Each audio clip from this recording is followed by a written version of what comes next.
सपने, ड्रीम और एम्बिशंस किसके नहीं होते? जरा खुद से ये सवाल करो। हर किसी के सपने, ड्रीम, एम्बिशंस होते हैं, पर हर किसी के सपने सच होते हैं क्या?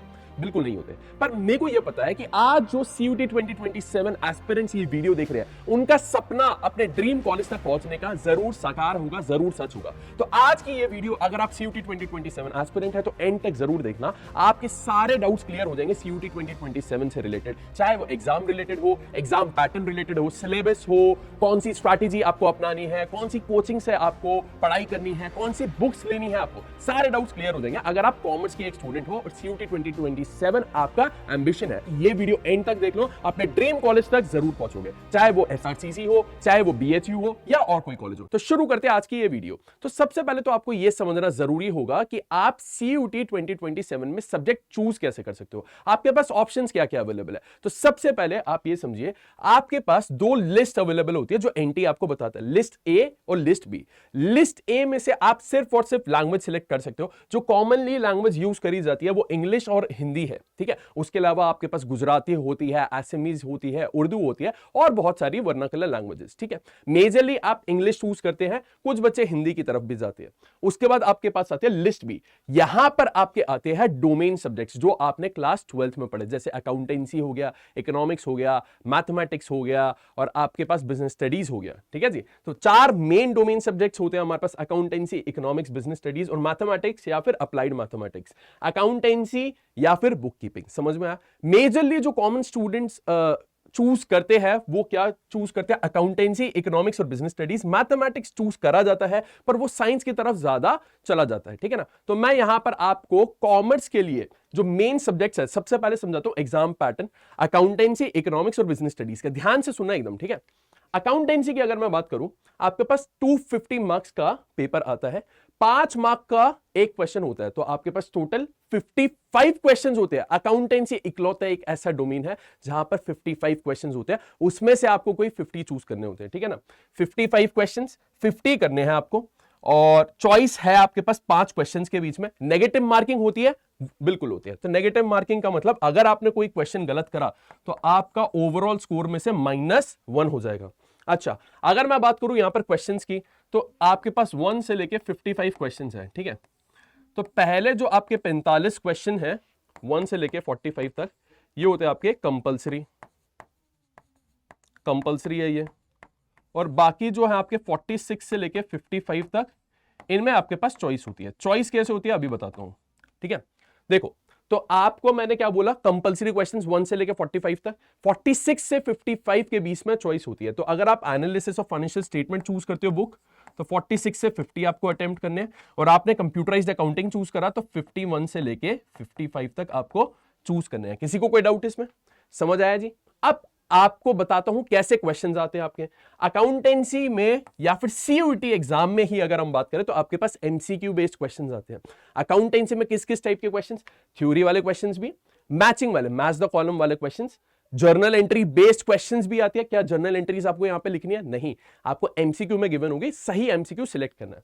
आपके पास न्यूमेरिकल्स आते हैं, केस स्टडी बेस्ड क्वेश्चन आते हैं और assertion reason based questions. Total आपको 50 क्वेश्चंस अटेम्प्ट करने हैं, 250 मार्क्स का आपका पेपर होता है, ठीक है। अब बात करते हैं आपके इकोनॉमिक्स की। इकोनॉमिक्स में आपके पास 3 बुक्स है, एक तो माइक्रो, दूसरी मैक्रो और तीसरी है आपका इंडियन इकोनॉमिक डेवलपमेंट। 50 क्वेश्चंस है आपके पास, 5 मार्क का एक question, total marks 250। Negative marking है, बिल्कुल है, -1 वही जैसे होती है आपकी, ठीक है। और कोई चॉइस है आपको? नहीं, सिर्फ और सिर्फ अकाउंटेंसी में चॉइस मिलती है और कहीं आपको चॉइस नहीं मिलती, ठीक है। अब आगे सुनो, MCQ किस टाइप के आते हैं आपके इकोनॉमिक्स में? Theory, matching, graph based questions, मतलब माइक्रो इकोनॉमिक्स से ग्राफ बेस्ड, फिर न्यूमेरिकल्स, केस स्टडीज और असर्शन रीजन, ओके। अब बिजनेस स्टडीज की बात करते हैं। आपके पास 2 बुक है, NCERT की बात कर रहा हूं मैं यहां पर, 50 क्वेश्चंस, 5 मार्क का एक क्वेश्चन, कोई चॉइस है? नहीं, नेगेटिव मार्किंग वही -1 वाली, ठीक है जी, सबको क्लियर है? अच्छा, क्वेश्चन किस टाइप के आते हैं? MCQ क्वेश्चंस आते हैं, theory, matching, statement based questions, और न्यूमेरिकल्स भी आ जाता है आपका फाइनेंशियल मार्केट चैप्टर से। फाइनेंशियल मार्केट चैप्टर होता है, वहां से एक न्यूमेरिकल भी आ सकता है, केस स्टडीज और असर्शन रीजन। क्लियर है जी? एग्जाम पैटर्न आपको तीनों सब्जेक्ट्स का। अब आगे सुनिए, अब सिलेबस की बात करते हैं, और सिलेबस में मैं आपको इंपॉर्टेंट टॉपिक्स भी बताऊंगा, ठीक है जी। चलिए, तो यहां पर सिलेबस की बात करते हैं, प्लस आपके इंपॉर्टेंट टॉपिक्स भी। इंपॉर्टेंट टॉपिक्स भी बताऊंगा जो आपके लिए बहुत ज्यादा रेलेवेंट है, ठीक है ना। तो अगर मैं आपकी अकाउंटेंसी की बात करता हूं तो फंडामेंटल्स ऑफ अकाउंटिंग में आपके पास ये इंपॉर्टेंट टॉपिक्स हैं, interest on capital, drawings, past adjustment और गारंटी ऑफ प्रॉफिट्स। गुडविल की बात करूं तो एवरेज प्रॉफिट और सुपर प्रॉफिट मेथड आपके लिए इंपॉर्टेंट है। प्रॉफिट शेयरिंग रेशियो और एडमिशन चैप्टर को मैंने मिक्स कर दिया, ठीक है। न्यू और सैक्रिफाइसिंग रेशियो निकालना इंपॉर्टेंट है। रिवैल्यूएशन अकाउंट बिल्कुल स्किप नहीं कर सकते, क्वेश्चन आते हैं, जर्नल एंट्री बेस्ड क्वेश्चन भी आ जाता है। ट्रीटमेंट ऑफ गुडविल इंपॉर्टेंट है और कैपिटल एडजस्टमेंट्स भी आपके लिए इंपॉर्टेंट हो जाती है। फिर रिटायरमेंट की बात करें तो लोन अकाउंट आपके लिए यहां पर इंपॉर्टेंट है और amount payable to the retiring partner important हो जाता है। डेथ की बात करूं तो आपके पास calculation of profit, deceased partner का शेयर और एग्जीक्यूशनर्स अकाउंट। डिसोल्यूशन की बात करूं तो रियलाइजेशन अकाउंट और जर्नल एंट्रीज जो आपने देखी है, ओके। ये तो हो गई आपकी बुक 1 की बात। और बच्चों याद रखना बुक 1 आपके लिए बहुत ज्यादा इंपॉर्टेंट है अकाउंटेंसी के पॉइंट ऑफ व्यू से, सबसे ज्यादा क्वेश्चंस वहीं से आते हैं। फिर आता है आपका share capital chapter, other than cash issue, for feature, calculation of capital reserve, balance sheet और फुल क्वेश्चन जो होते थे ना हमारे, वो शुरू से लेके इशू कर रहे हैं हम और फिर कॉल्स आती है, वो सारे आपके लिए इंपॉर्टेंट हो जाते हैं क्योंकि जर्नल एंट्री बेस्ड क्वेश्चंस यहां पे एमसीक्यू में देखने को मिल जाते हैं आपको। डिबेंचर्स की बात करूं तो interest on debentures with terms of redemption, other than cash, collateral security. और बच्चों याद रखना डिबेंचर में आपके पास रिडेम्पशन टॉपिक नहीं है, रिडेम्पशन टॉपिक आपका आउट ऑफ सिलेबस हो गया है। विद टर्म्स ऑफ रिडेम्पशन है, issue with terms of redemption है, याद रखना, पर रिडेम्पशन ऑफ डिबेंचर्स जो एक पूरा एक बड़ा टॉपिक था जिसमें डिबेंचर रिडेम्पशन रिजर्व, डीआरआर जिसे प्यार से बोलते हो, वो हट चुका है सिलेबस से, ठीक है ना। और फिर फाइनली मैं बात करूं financial statements of a company, ये आपकी बुक नंबर 3 जहां पर फाइनेंशियल स्टेटमेंट एनालिसिस हम कर रहे होते हैं, एफएसए लिखा हुआ है ना, financial statement analysis. Balance sheet की हेडिंग सब हेडिंग इंपॉर्टेंट है, statement of profit and loss important है और टाइप्स ऑफ एनालिसिस इंपॉर्टेंट है आपके पास। कंपैरेटिव और कॉमन साइज स्टेटमेंट इंपॉर्टेंट है, फॉर्मेट आपके पास और परसेंटेज टाइप क्वेश्चंस यहां पर। रेशियो एनालिसिस से सॉल्वेंसी और प्रॉफिटेबिलिटी ध्यान से जरूर देखना, और कैश फ्लो से भाई टाइप्स ऑफ एक्टिविटीज आप ऑपरेटिंग, इन्वेस्टिंग और फाइनेंसिंग, और इनके फॉर्मेट्स आपके लिए इंपॉर्टेंट है। बच्चों इस बुक की खासियत यह है, ये बुक जो है ना सिर्फ और सिर्फ 25 मार्क्स की आती है, तो इस वाली बुक को ना बिल्कुल आखिर में देखना, पहले बुक 1 को डिटेल में समझना, बुक 2 को डिटेल में समझना, फिर इस बुक की तरफ आना। ये थी अकाउंटेंसी की बात। अब बात करते हैं बिजनेस स्टडीज की। तो बिजनेस स्टडीज के आपके पास nature and significance of management, उसके इंपॉर्टेंट टॉपिक्स यहां लिखे हैं। Principle of management, important topics यहां पे लिखे हैं। बिजनेस एनवायरनमेंट आपके लिए एक चैप्टर है, प्लानिंग ऑर्गेनाइजिंग, इंपॉर्टेंट टॉपिक्स लिखे हैं मैंने यहां पर जो आप प्रिपेयर कर सकते हो अपने एग्जाम के लिए, ठीक है। फिर हम बात करते हैं स्टाफिंग, डायरेक्टिंग, कंट्रोलिंग, आपके अगेन बुक 1 एनसीईआरटी के इंपॉर्टेंट टॉपिक्स मैंने आपके लिए यहां पर लिख दिए हैं। अब देखो बिजनेस फाइनेंस, फिर मार्केटिंग और कंज्यूमर प्रोटेक्शन, और बेटा याद रखना इससे आपका एक न्यूमेरिकल भी आ जाता है, ठीक है ना। बुक 2 यहां पर आपकी शुरू हो चुकी है, इंपॉर्टेंट टॉपिक्स आपके सामने है। और एंटरप्रेन्योरशिप डेवलपमेंट आपके पास ये है ना, एनसीईआरटी में नहीं है, एनसीईआरटी में अभी तक नहीं है, इस साल डाल दे तो बात अलग है, अप्रैल तक तो नहीं डाला था एनसीईआरटी ने, ठीक है ना। तो ये आपको अलग से प्रिपेयर करना होगा, समझ गए। और इंपॉर्टेंट टॉपिक्स मैंने आपको बता दिए इसके। अब बात करते हैं इकोनॉमिक्स की। इकोनॉमिक्स में यहां पर कहानी में थोड़ा सा ट्विस्ट आता है। ट्विस्ट क्या है, आपको पढ़नी है माइक्रो इकोनॉमिक्स, साथ ही साथ में आपको पढ़नी है macro economics and Indian economic development, और कोई चॉइस नहीं है आपके पास, ये तीनों बुक्स आपको डिटेल में पढ़नी है, ठीक है। तो इसके जो इंपॉर्टेंट टॉपिक्स की वीडियो होने वाली है वो मैं अलग से बता दूंगा, यहां पे मैं आपके साथ सिलेबस डिस्कस कर रहा हूं इकोनॉमिक्स का। तो introduction, theory of consumer behaviour, production and cost, theory of firms under perfect competition, market equilibrium और सिंपल एप्लीकेशंस माइक्रो इकोनॉमिक्स है। फिर मैक्रो से आपके पास नेशनल इनकम आ गया, मनी एंड बैंकिंग आ गया, आपके पास आ गया गवर्नमेंट बजट आ गया, मार्केट इक्विलिब्रियम आ गया और ओपन इकोनॉमी आ गया मैक्रो इकोनॉमिक्स में, ठीक है, मैक्रो में। और इंडियन इकोनॉमिक डेवलपमेंट में इंडिया की प्रोग्रेस 1947 से 1990 तक, फिर इकोनॉमिक रिफॉर्म्स जो 1991 से आए थे, जैसे एलपीजी हो गया आपका, डीमोनेटाइजेशन हो गया, ये सब कुछ, ठीक है ना। अब फिर यहां पर देखते हैं current challenges faced by the Indian economy और डेवलपमेंट एक्सपीरियंसेस ऑफ इंडिया, ये सारे आपके इंडियन इकोनॉमिक डेवलपमेंट से, ये पूरा सिलेबस हो गया किसका, इकोनॉमिक्स का।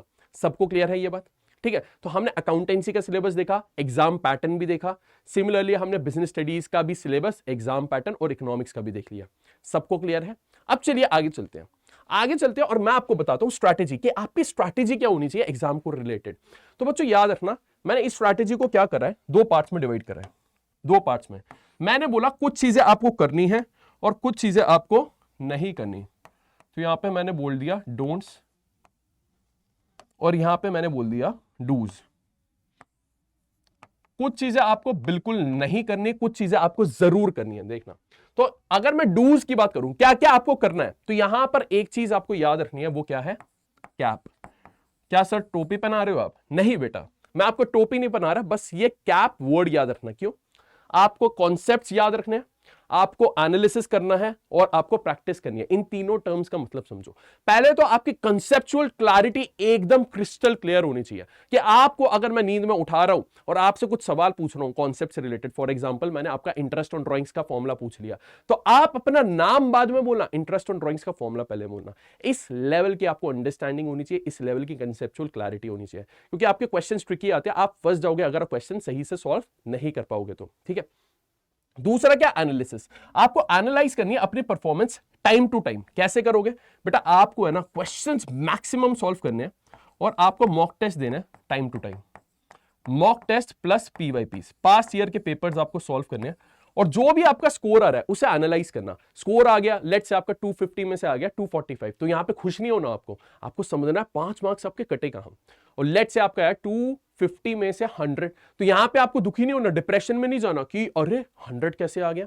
यहां पे आपको इवैल्यूएट करना अपनी परफॉर्मेंस को कि आपने क्या गलती करी, कौन से कॉन्सेप्ट में आपने मार्क्स कटवाए और उसे कैसे इंप्रूव करना है यहां से। ठीक है, एनालिसिस समझ गए। फिर आखिरी में आपको प्रैक्टिस करनी है। भाई रज के प्रैक्टिस करो, जितने क्वेश्चंस प्रैक्टिस करोगे उतना तुम्हारा प्रिपरेशन बढ़िया होगा।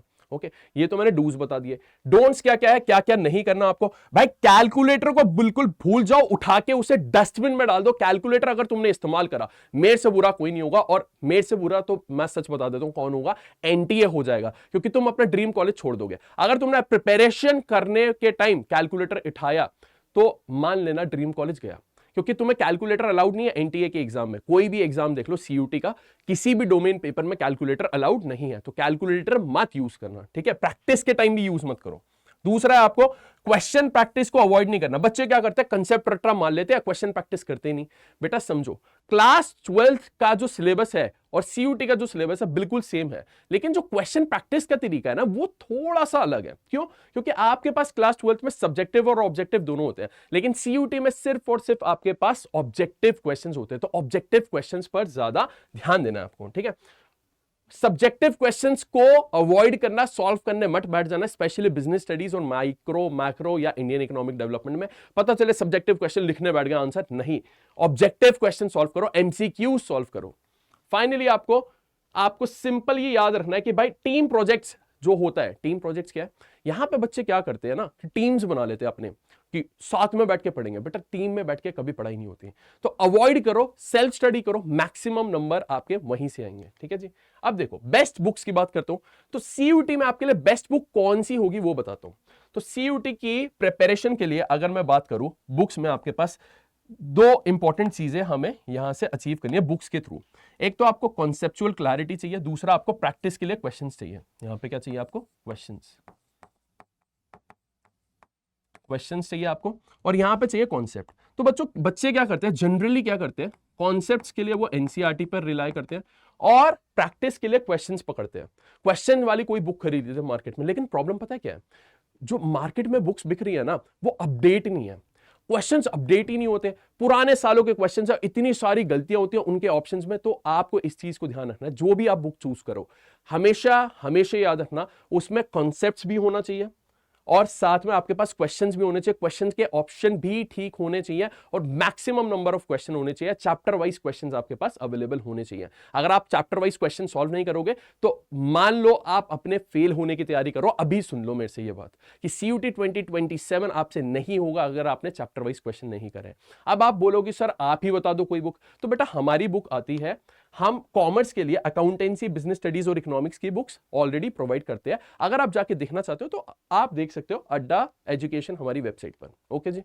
और बेस्ट कोचिंग की बात करूं कि सर कौन सी कोचिंग बेस्ट होगी, देखो बच्चों मैं आपको ऑनेस्टली एक बात बताता हूं, कोचिंग की जब मैं बात करता हूं ना तो हर किसी के लिए एक अलग पर्सपेक्टिव होता है कि कौन सी कोचिंग उसके लिए बेहतर है।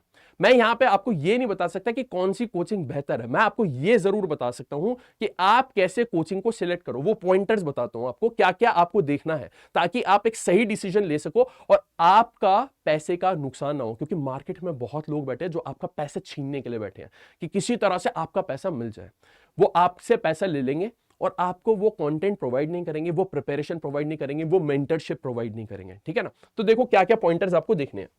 तो जब हम कोचिंग की बात करते हैं तो आपको कॉमर्स डोमेन में बुक्स देखना है कि आप जो कोचिंग चूज कर रहे हो वहां पे बुक्स मिल रही है, आपको नोट्स मिल रहे हैं। नोट्स में ये नहीं है कि प्रिंटेड नोट्स दे दिए भाई 2000 पेज के, रिवीजन के शॉर्ट नोट्स मिल रहे हैं नहीं मिल रहे, हैंड रिटन नोट्स मिल रहे हैं नहीं मिल रहे, क्वेश्चंस आपको मिल रहे हैं नहीं मिल रहे, टीचर से मेंटरशिप मिल रही है नहीं मिल रही है, एडमिशन रिलेटेड हो गई, पढ़ाई से रिलेटेड हो गई। क्योंकि बेटा जब फॉर्म फिल करना होता है ना उस टाइम पे भी आपको मेंटरशिप की जरूरत पड़ती है और यहां पे आपको टीचर या एक मेंटर ही गाइड कर पाएगा।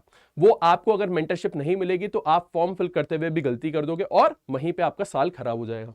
मॉक टेस्ट आपको मिल रहे हैं नहीं मिल रहे हैं, फाइनल रिवीजन आपको करवाई जा रही है नहीं करवाई जा रही, या फिर आपके डाउट सॉल्विंग सेशंस हो रहे हैं या नहीं हो रहे, ये सारे पॉइंटर्स आपको दिमाग में रखने हैं जब आप कोई भी कोचिंग चूज करो, ठीक है। अब आप बोलोगे कि सर इतनी सारी चीजें हम इवैल्यूएट करें, आप ही बता दो कोई कोचिंग।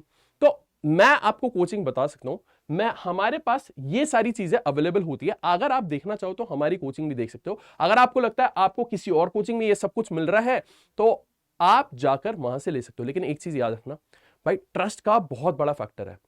ट्रस्ट आप उसी पर कर सकते हो जो कंसिस्टेंटली रिजल्ट्स दे रहा है।